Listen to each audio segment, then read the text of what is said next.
오늘 또 현장에서 또 온라인으로 함께 예배드리는 우리 사랑하는 성도님들에게 또 하늘의 평화가 임하기를 주님의 이름으로 축복합니다. 희년의 나팔을 불어라, 희망이 시작된다. 우리 희년의 기도를 함께 드리고 말씀을 나눕니다. 시작. 희년의 하나님, 주의 성령이여 임하소서. 가난한 이들에게 복음을 전하고 포로된 이들에게 자유를 선포하며 눈먼 이들을 회복시키고 억눌린 이들을 자유롭게 하는데 우리를 희년의 도구로 사용하소서. 예수 그리스도의 이름으로 기도드립니다. 아멘.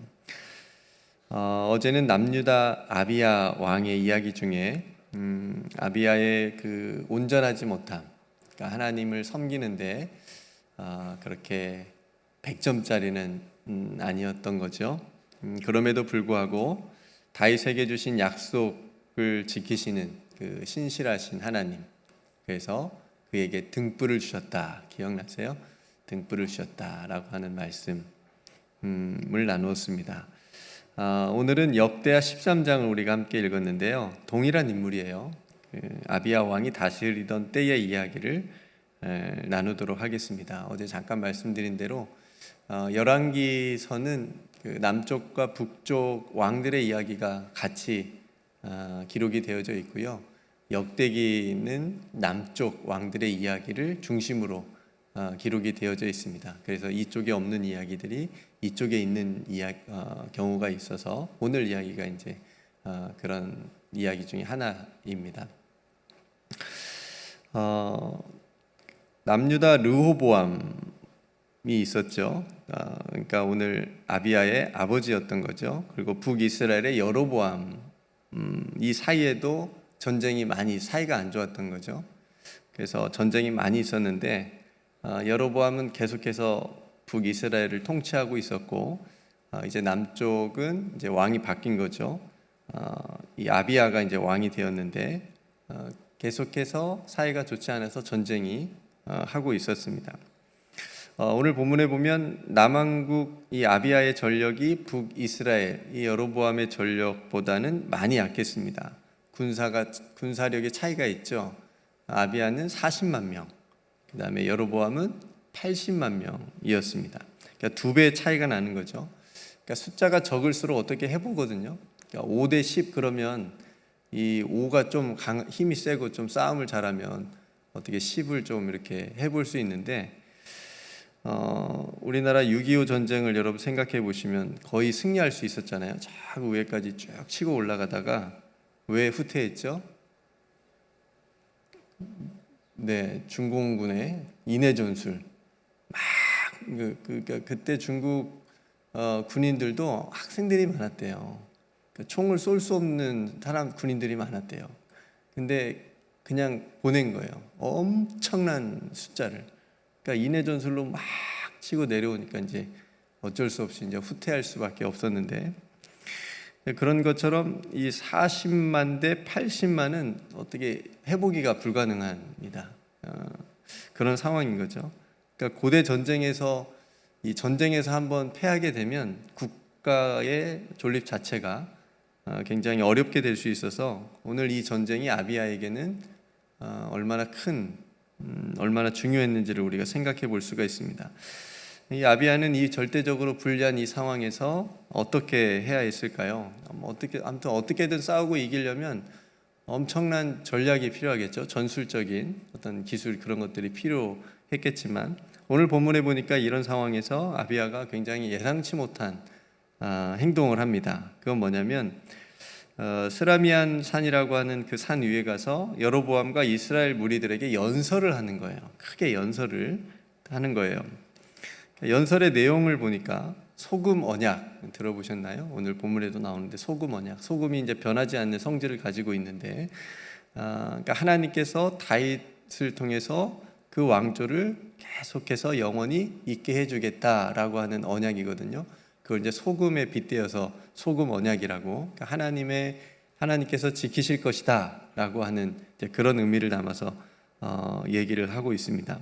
그러니까 이스라엘을 영원히 다윗과 그의 자손에게 주신다라고 하는 것을 너희가 알고 있지 않느냐라고 말을 하는 거죠.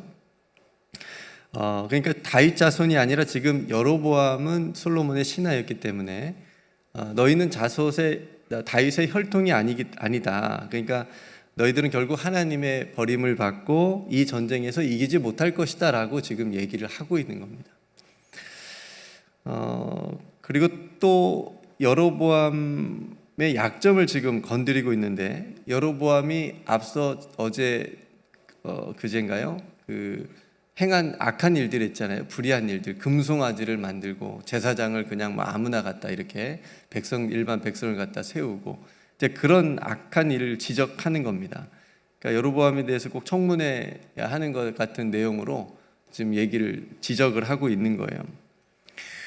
그러니까 제사장을 이렇게 세우는데도 그냥 세우는 것이 아니라 숫송아지하고 이렇게 동물들을 바치면 그걸 가지고 받아서 이제 세웠다고 하잖아요. 이제 그런 것들을 폭로하고 있습니다.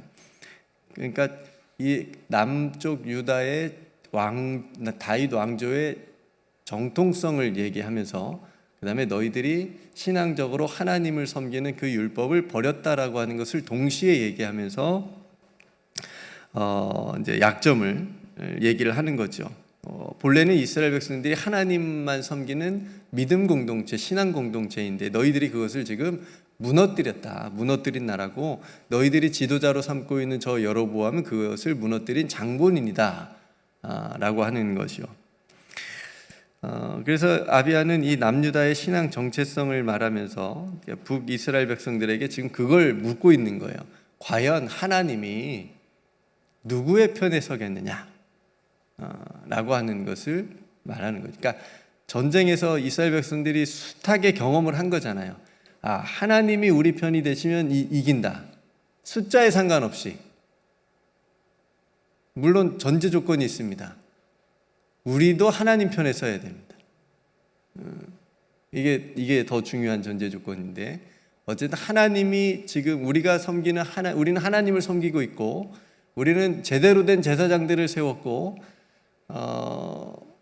하나님을 예배하는 하나님의 백성이니까 하나님께서 우리 편이 되어 주신다라고 하는 확신을 가지고 아비야가 지금 선포를 하고 있고, 그래서 북이스라엘 너희는 아니다. 너희들은 그 길을 벗어났다. 우상을 섬겼고 제사장도 없고 거짓되고, 그러니까 하나님이 너희 편이 되지 못하니 어떻게 할래?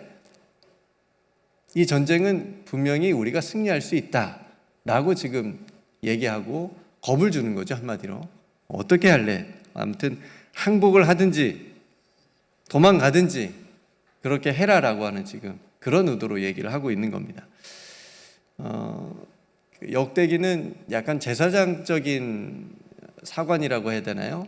그런 관점에서 쓰였기 때문에 제사장들의 이야기가 많이 기록이 되어졌어요. 그러니까 오늘 본문도 어떻게 보면 제사장들이 하는 일들이 좀 기록이 되어져 있잖아요. 날마다 분향하고 아침 저녁으로 또 진설병에다 상을 올리고, 그러니까 이런 일들, 그러니까 정당한 바른 제사장들이 우리에게는 있다라고 하는 것을 강조하기 위한 그런 또 관점이 있어서 오늘 그런 내용도 있는데, 중요한 것은 하나님께서 우리와 함께하고 계신다라고 하는 것, 그리고 우리의 머리가 되신다라고 하는 것, 그리고 제사장들도 지금 우리와 함께하고 있어서 전쟁에 나팔을 불고 지금 이 전쟁에 함께 참여하고 있어서 하나님께서 결국은 우리로 승리하게 해주실 거니까 너희들 이제 어떻게 할래? 라고 하는 최후 통첩을 전하고 있는 겁니다.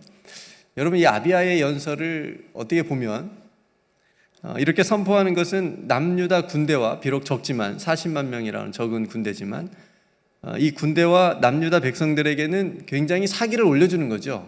그 힘을 받겠죠. 하나님이 우리의 하나님이 되시고 하나님이 이 싸움을 이기게 해주시겠구나라고 하는 사기를 올려주고, 반면에 이 연설을 들은 북이스라엘과 군대들은 어떨까요? 설마 이거는 하나님이 개입하시면 우리가 이길 수가 없는데 라고 하는 어떤 불안감과 두려움을 줄 수 있는 그런 연설인 거죠. 그러니까 역사적으로도 보면 그 전쟁터에서 나오는 유명한 연설들이나 말들이 있습니다. 제가 처음에 6.25 전쟁도 잠깐 얘기했지만 그 인천 상륙작전이 5,000분의 1이었대요, 성공 확률이. 그래서 미국 의회에서도 이거 불가능합니다. 이거 인천 그쪽으로 가면 어떻게 이길 수가 없다. 왜냐하면 그쪽에 이미 다 북한군들이 기다리고 준비하고 있었기 때문에 어떻게 이길 수가 없다. 그쪽으로 가면 안 된다라고 하는 이제 그런 말들이 있었는데, 이걸 이제 메가더 장군이 의회에서 이렇게 얘기했다고 그래요. 적의 방어선을 분열시키는 것이 우리에게 유리하다. 그래서 그 불리한 확률을 뚫고 인천으로 상륙해가지고 완전히 전세를 역전시키잖아요. 그런 계기를 마련하는데, 어쨌든 메가더 장군의 의회를 설득하는 이 말, 이 연설이 굉장히 중요했다라고 하는 거고, 우리가 잘 아는 이순신 장군의 명언도 있죠. 살고자 하면 살 것이다. 살고자 하면 죽을 것이다. 죽고자 하면 살 것이다. 이 말은 무슨 말이에요? 죽기를 각오하고 싸우면 이기게 될 것이다. 그죠? 이순신 장군의 그 명량해전도 게임이 안 되는 배 숫자잖아요. 그러니까 우리가 죽기를 각오하고 우리나라를 구하기 위해서 싸우자. 그러면 살 것이다. 라고 하는 그 군인들의 사기를 올려주는 엄청난 명언이라고 하지 않습니까? 마틴 루터 킹 목사님의 그 링컨 기념관 앞에서 거기서의 그 연설 있잖아요. 나에게는 힘이 있습니다. 나에게는 꿈이 있습니다죠. 나에게는 꿈이 있습니다. 이 명연설을 통해서 그 민권운동의 시작을 알리는, 엄청나게 많은 사람들에게 또 어떤 힘을 주는 이제 그런 명연설로 남고 있습니다. 그러니까 이렇게 아비야가 이런 비슷한 연설을 통해서 자기 백성 남유다 쪽에게는 힘을 주고 또 반대쪽에게는 사기를 떨어뜨리는 이제 이런 지혜로운 믿음의 연설을 한 것을 우리가 보게 되는데, 그렇다면 현실은 어땠을까요? 전쟁의 현실은 이 아비야의 연설을 듣고 이 말을 듣고 여로보암과 북이스라엘이 도망쳤나요? 우리 정말 그러네. 우리 항복할게. 그랬나요? 아니요. 오늘 말씀해 보니까 복병을 세웠대잖아요. 항복하지 않고 도망하지 않고 겁내지 않고 오히려 남유다를 포위합니다. 그러니까 아마 이런 생각을 가지고 있었겠죠. 그래도 40만 명은 우리가 이긴다. 우리는 80만 명인데, 이런 생각을 가지고 있었겠죠. 충분히 이길 수 있을 거라고 하는 교만한 마음이 있었을 겁니다. 그래서 그렇게 이제 전쟁을 하려고 하니까 남유다 백성들은 싸우기보다 하나님께 부르짖고 또 제사장들은 막 나팔을 붑니다. 그리고 이 전쟁에 정말 하나님께서 개입하셔서 북이스라엘을 치십니다. 다 도망가고 북이스라엘이 결국 항복하게 되는 거죠. 그런 이야기가 오늘 본문에 기록이 되어져 있습니다. 여러분, 이 전투는 숫자적으로만 보면 남한국 아비야가 이기기가 정말 불가능한 싸움이었지만, 오늘 성경은 이 승리의 이유를 이렇게 얘기합니다. 18절 말씀에 보니까 그때에 이스라엘 자손이 항복하고, 여기는 이제 북이스라엘을 말하는 거예요. 항복하고 유다 자손이 이겼으니 이는 그들이 그들의 조상들의 하나님 여호와를 뭐 했다고요? 의지하였습니다. 그러니까 하나님 되심을 선포하고 그 절박한 상황 속에서 믿음으로 승리할 수 있었다라고 하는 이야기를 우리에게 말해주고 있는 겁니다. 그러니까 여러분, 이 승리가 우리에게 보여주는 건 뭐냐면, 승리는 군대의 능력이 아니다. 숫자가 아니다. 오직 하나님을 의지하는 믿음이다. 그리고 하나님의 능력으로 이길 수 있다라고 하는 것을 오늘 말씀이 우리에게 말해주고 있습니다. 여러분, 우리에게 주시는 교훈은 무엇일까요? 우리도 인생에서 오늘 본문과 같은 이 전쟁과 같은 상황을 마주할 때가 많이 있죠. 그때 우리는 본능적으로 숫자와 환경을 봅니다. 그런데 오늘 아비야는 하나님의 약속, 소금 언약을 믿고 나아갔고 기도했다라고 하는 거죠. 그래서 어떤 어려움이든지 우리가 막다른 골목에서 가장 먼저 해야 될 일은 뭐냐면, 내가 가지고 있는 것으로 어떻게 해결해 볼까가 아니고 하나님의 약속을 붙들고 하나님께 기도하는 겁니다. 이게 너무너무 중요합니다. 하나님께서는 우리의 연약함 속에서도 하나님의 뜻과 약속을 이루어 가시기 때문에 우리가 그것을 믿으면 되는 거고, 우리가 진심으로 전심으로 주님을 의지할 때 하나님께서 도우시고 역사하신다는 겁니다. 그럼 이걸 믿으시기를 주님의 이름으로 축복합니다. 우리를 둘러싼 상황이 너무나도 희망이 없어 보일 때가 많습니다. 그럴 때 선포하십시오. 하나님이 우리와 함께 하사 우리의 머리가 되신다. 하나님이 나와 함께 하사 나의 머리가 되신다. 그런 믿음의 선포를 하면서 나아갈 수 있는 우리가 되기를 소망하고요. 영적인 전쟁의 승패는 숫자나 더 나은 환경에 있는 것이 아니고 우리가 하나님 편에 서 있는지가 중요합니다. 여러분 그것만 기억하시기를 바랍니다.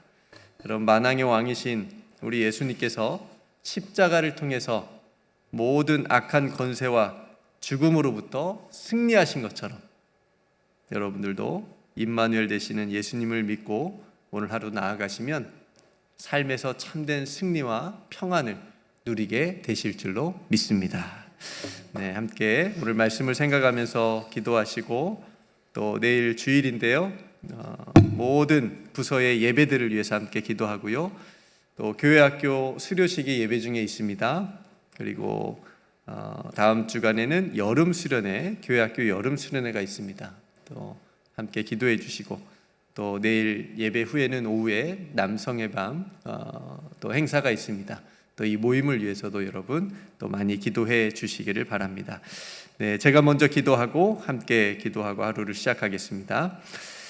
하나님 아버지, 오늘 아비야 왕과 또 유다 백성이 이 위기 속에서 하나님을 의지하고 부르짖을 때 승리를 허락하신 주님을 찬양합니다. 하나님, 우리들은 늘 숫자와 상황을 먼저 보고 불안해하고 두려워할 때가 많이 있습니다. 저희 또한 그런 절망적인 상황에서 또 주님을 찾고 부르짖을 때 주님께서 우리와 친히 함께해 주실 줄로 믿습니다. 오직 주님만이 나의 힘이요 나의 방패이심을 믿고 선포하며 나아가는 우리 모두가 되게 하여 주옵소서. 그래서 우리의 연약함을 넘어 주님의 신실하심이 드러나게 하시고 주님께 모든 것을 맡기고 간절히 기도하는 믿음을 더욱 우리 사랑하는 성도들에게 더하여 주옵소서. 무엇보다 예배와 기도의 삶을 회복하게 하시고 오늘 하루 우리들의 모든 삶의 자리에 하나님의 나라가 임하게 하여 주옵소서. 이 모든 말씀 우리 구주 예수 그리스도의 이름으로 간절히 기도드리옵나이다. 아멘.